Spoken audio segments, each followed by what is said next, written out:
ఎక్కడో చూసినట్టుంది. Yes, tank bund దగ్గర ఉంటుంది. కాదు, చిన్నప్పుడు మన తెలుగు పుస్తకాలపై చూసాం. ఇంకొందరు గుర్తుపెట్టేసే ఉంటారు. అవును, ఇది మన తెలుగు తల్లి విగ్రహమే. మన తెలుగు వారందరికీ చిహ్నముగా, మన తెలుగువారి ఐక్యతకు నిదర్శనముగా మా తెలుగు తల్లికి మల్లెపూదండ, మా కన్న తల్లికి మంగళారతులు అని పాడుకునే మన తెలుగు తల్లి. Mom, who is this young lady అని మన భవిష్యత్ తరాలు మనల్ని అడగక ముందే మన తెలుగు నాడుని, మన తెలుగువారి బలాన్ని, ఐక్యతని కేవలం తమ సొంత ప్రయోజనాలకు తిప్పతీయాలనుకుంటూ తెలుగు తల్ల ఎవరికి తల్లి అని ప్రశ్నించే నీచ నాయకుల బారి నుండి కాపాడుకుందాం.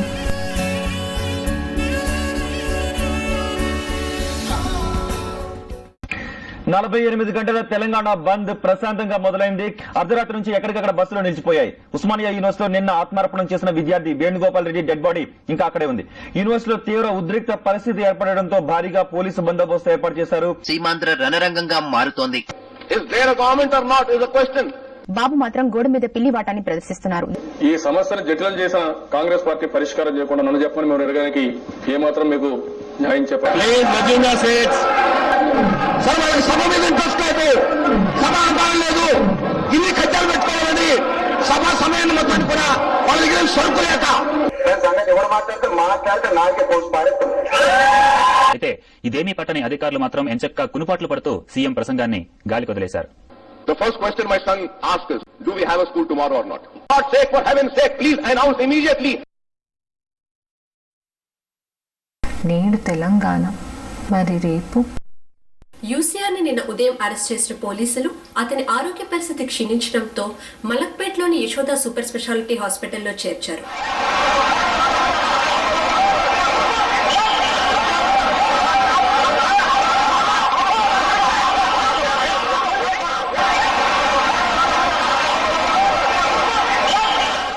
మరోపక్క యూసీఆర్ని అరెస్ట్ చేయడంపై నిరసన తెలుపుతూ దిల్షుక్ నగర్ లోని శ్రీ చైతన్య జూనియర్ కళాశాల విద్యార్థులు చేసిన ఉద్యమం ఉద్రేకతకు దారితీయడంతో పోలీసులు విద్యార్థులపై లాఠీచార్జీ జరిపి పరిస్థితి చేయిదాటనివ్వకుండా అడ్డుకున్నారు. విద్యార్థులు బస్సులపైన, దారిన పోయే వాళ్లపైన రాళ్లు రువ్వడంతో పరిస్థితి ఆందోళనకరంగా మారింది.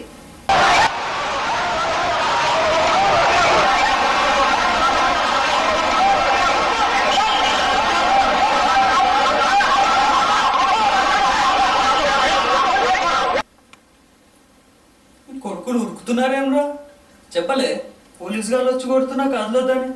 అరే రాలేసి గట్టమనేది ఉంటా రాలా అయిపోయినా అనుకుంటా నాలకి. అదే పొద్దున పెద్ద కంకర సప్లై అయిపోయి టిల్లర్ ఏమ్రా శంకర్గా. అవునన్నా చేసిన దుకాణాల మీద బస్సుల మీద కొట్టనికనే అయిపోయినాయి. సిటీలో ఏమైనా తక్కువ దుకాణం తక్కువ బస్సులు ఉన్నాయి అన్న. ఒకటంటే ఒకటే సప్లై చేపిస్తారు బే. ఏసీ మంచి అందే చాలు.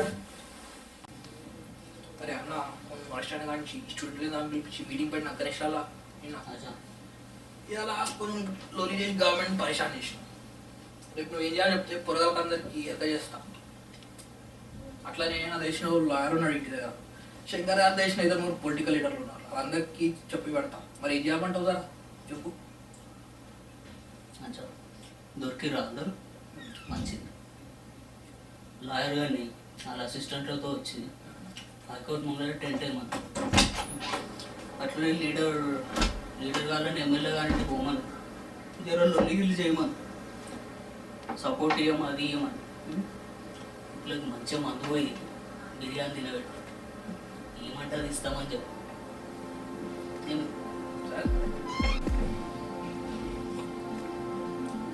ఆ స్టూడెంట్ వాళ్ళను తెలిసినారు బస్ డిపోలా మలక్పేట కంచి కాడ రస్తారోకి ఏమని బంద్ పెట్టిద్దాం, వచ్చేంత వరకు బంద్ పెట్టిద్దాం.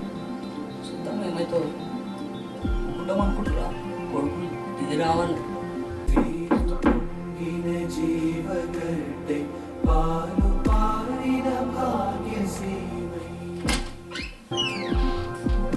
సార్కి ఇంజెక్షన్ టైం అయింది, గ్లూకోజ్ కూడా మార్చాలి. కొంచెం మీరందరూ బయటకు వెళ్తే. గ్లూకోజ్ కొత్త ఐటమ్ అంటాను. రమ్మన్.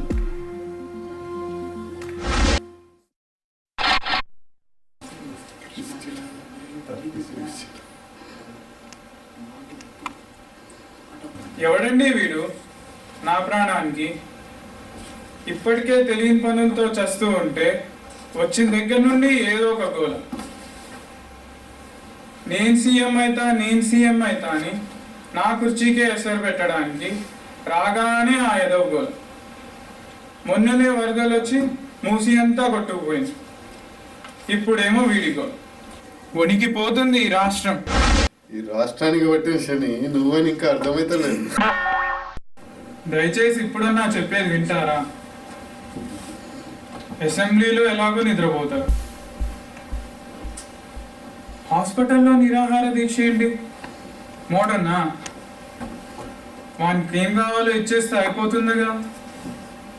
మనకేమన్నా పోయేది ఉందా? వస్తూనే ఉంటాయి. ఈ ఏజ్లో నాకు ఈ టెన్షన్ అవసరమా? ఈ టెన్షన్ ఇది ఆ ముసలోన్లకి మంచిగా ఉంది. రాజ్భవన్ దుకాణం పెట్టి ఏం మొహం? ఈరోజు స్టూడెంట్లపై మీ పోలీసులు లాఠీ చార్జ్ చేశారంట. న్యూస్ వాళ్ళేమో గోల గోల చేస్తారు. రేపు ఏం గొడవలు అవుతాయో ఏమవుతుందో మరి. ఏం చేద్దాం అనుకుంటున్నాం? మీరు ఏం చెప్తే అది సార్. నేను చెప్పేది వినుంటే ఇంత దూరం వచ్చేదా? ఇదిగో లాఠీ చార్జ్ చేపిస్తావో జైల్లో దోసేస్తావో, రోడ్డు మీద ఒక్కడు కూడా కనపడదు.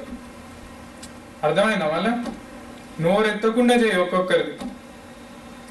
ఇప్పుడన్నా పనులు కొంచెం స్ట్రిక్ట్గా చేయండి అమ్మా. 143 అంటే అదే 144 సెక్షన్ పెట్టిస్తాను. సిటీ అంతా టైట్ సెక్యూరిటీ పెట్టిస్తాను. మీరు టెన్షన్ అడగండి సార్. కావాలంటే ఢిల్లీ నుంచి స్పెషల్ టాస్క్ ఫోర్స్.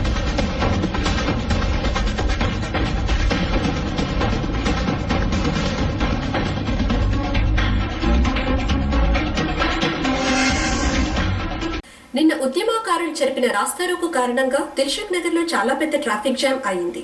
మలక్పేట్లోనూ రాస్తారోకు చేయడంతో ప్రజలు బస్సులు అటు వెళ్లలేక ఇటు వెళ్లలేక నానా కష్టాలు పడ్డారు. ఉద్యమకారులు రోడ్డు మీద వెళ్తున్న అందరినీ భయపెడుతూ షాపులు, సినిమా థియేటర్ అద్దాలు పగలగొట్టడంతో పోలీసులు రంగంలోకి దిగి విస్తృత లాఠీ చార్జీ, స్మోక్ బాంబులు వేయడంతో పరిస్థితి ఉద్రిక్తంగా మారింది. ఒక విద్యార్థి వంటి మీద కిరోసిన్ పోసుకుని నిప్పంటించుకోవడంతో అత్యంత ధైర్యసాహసాలు చూపి ఎస్పీ రామచంద్ర అక్కడే ఉన్న ఒక మురిక్కుంటలో అతన్ని తోసేసి అతని ప్రాణాలు కాపాడారు. పోలీసులు స్టూడెంట్ లీడర్స్ ని అరెస్ట్ చేయడంతో పరిస్థితి అదుపులోకి వచ్చింది.